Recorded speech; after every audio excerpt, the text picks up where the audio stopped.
আজ বানাচ্ছি সর্ষে বেগুন আমার স্টাইলে। সর্ষে গুঁড়ো আমি কলকাতা থেকে এনেছিলাম, সেটা একটু জল দিয়ে গুলে নিলাম আগে। তারপর গ্যাসের সুইচটা অন করে প্যানটাকে ভালো করে আগে টিস্যু পেপার দিয়ে মুছে নিলাম, যাতে তেল, গরম তেল না ছিটকায়।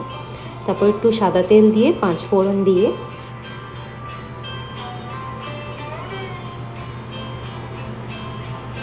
একটু হিংও দেওয়া হলো। তারপর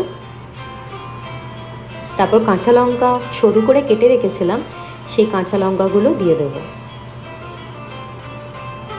তারপর একটুখানি হলুদ গুঁড়ো সামান্য দিয়ে নাড়াচাড়া করলাম।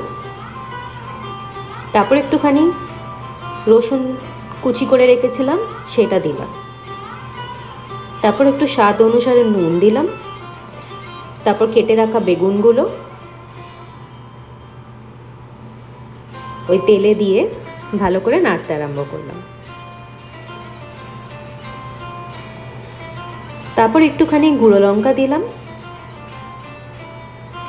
তারপর বাকি পেঁয়াজটা যেটা রেখেছিলাম সেটাও দিয়ে ভালো করে ভাজতে আরম্ভ করলাম। আমি খুব কম তেলে রান্না করছি, যাতে হেলদি হয় খাবারটা, তাই খুবই সামান্য তেল, দেখেছেন একদমই তেল নেই। তারপর যখন ওটা একটু ভাজা ভাজা হয়ে এলো, আমি ঢাকা দিয়ে রান্না করছিলাম। তারপর সর্ষে বাটাটা দিয়ে দিলাম, যেটা আগে গুলেছিলাম। তারপর ঢাকাটা বারবার সরিয়ে দেখে নিচ্ছিলাম যাতে শুকনো হয়।